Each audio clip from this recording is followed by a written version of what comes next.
Oh, hi. No, it's not a what's in my bag video, but we will talk about money. Yes, so how much money people make in America? People like you and me. What is their salary like, right? People like young professionals, freshly graduates, how much do they earn? So, curious? Please keep watching.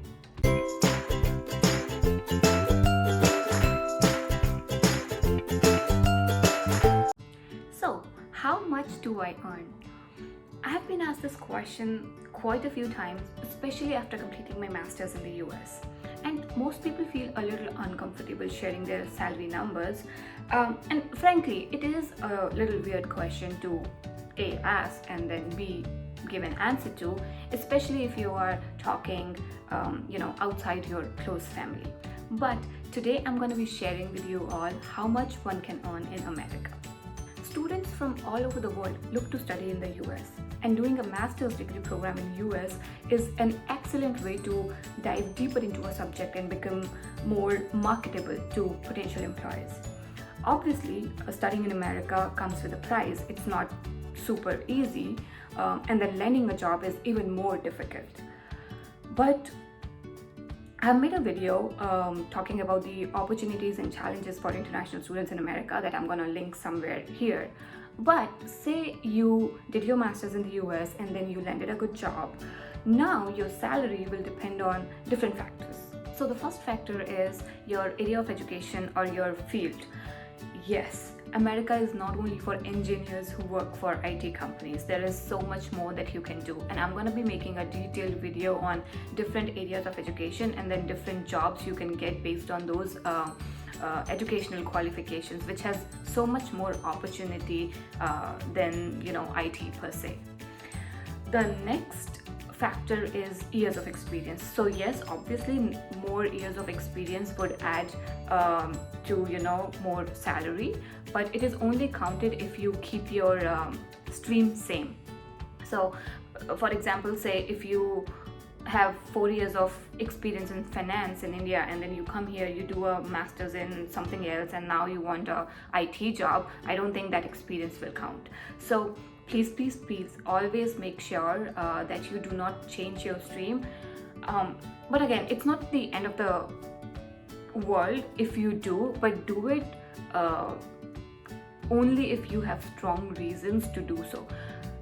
So just a personal experience, I did it. I changed my field, and initially most of my interviews were just me trying to explain to the interviewer why I made this switch, and I screwed up so many interviews, but at the end of the day it all worked out. So if you try to switch your field, just make sure that you have solid reasons to do so. Next is location, which also affects a little percentage of your salary.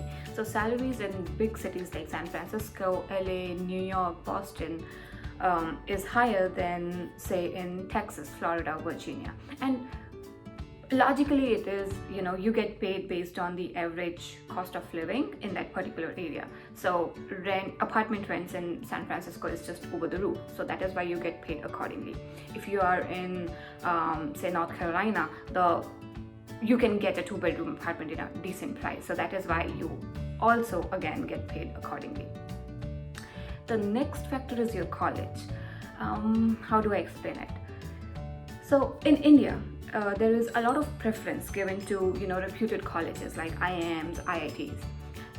I would not say it's not the case in US, but still majority of the employers will validate you based on your skills and on your degree, and not so much on the fact that where you got your degree from, as long as you have graduated from a decent college. So there may be jobs that are only for Harvard and MIT graduates, but I think that's a very, very little percentage. So for example, I have a colleague from MIT and she's working on the same position as I am and earning the same amount of money.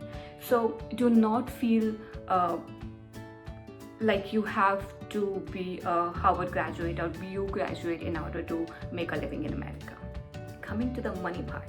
So with all these variations, it's a little hard to give you an accurate number, but I did some research on platforms like Glassdoor, Payscale, and then I have my own example, and I also have few friends working in different industries who were sweet enough to share their salary with me.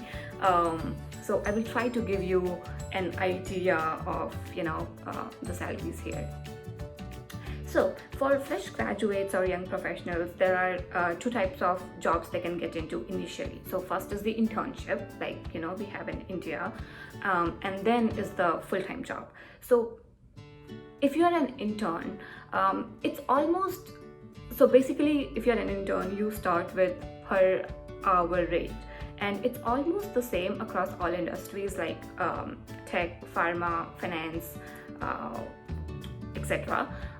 So in a big city metro area, you could probably get anywhere between say $25 to $45, and in a urban and suburban area it could range from $20 to $35. I started as an intern in Boston, and my per hour was 35 at that time, which is not super high. People get as high as 45 or even 50. The only problem, not a problem, you are just starting, you have basically zero experience in America. So for interns, you do not get any extra or additional benefits like Medicare, 401k, or any kind of bonuses. Also, there are unpaid internships. So it's not obviously ideal, but say in case you're not able to fetch a paid internship, then I think it's a great way to at least get some experience and expand your network. Next is the full-time job, which comes with additional benefits like your medical coverage for yourself and for your dependents, 401k, which is the retirement plan, and also bonuses, which is up to 20% of your annual base salary. And across all different industries, the starting salary for fresh graduates and young professionals is kind of similar. So say if you start in a tech company as a software developer or web developer, you could start at 60k or 65,000 in a suburban kind of setting, and around 85,000 in a metro setting.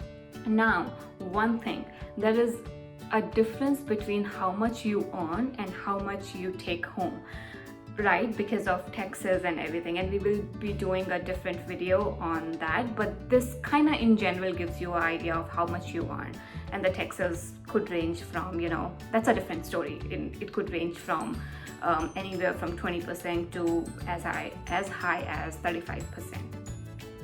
Now let's talk about the pharma. So in pharma, there are different sectors or functional areas like sales and marketing, clinical research, reg affairs, etc., etc. But again, the starting salary could be between 60 to 80k, but you can go as high as 120, and I'm talking about the entry level jobs.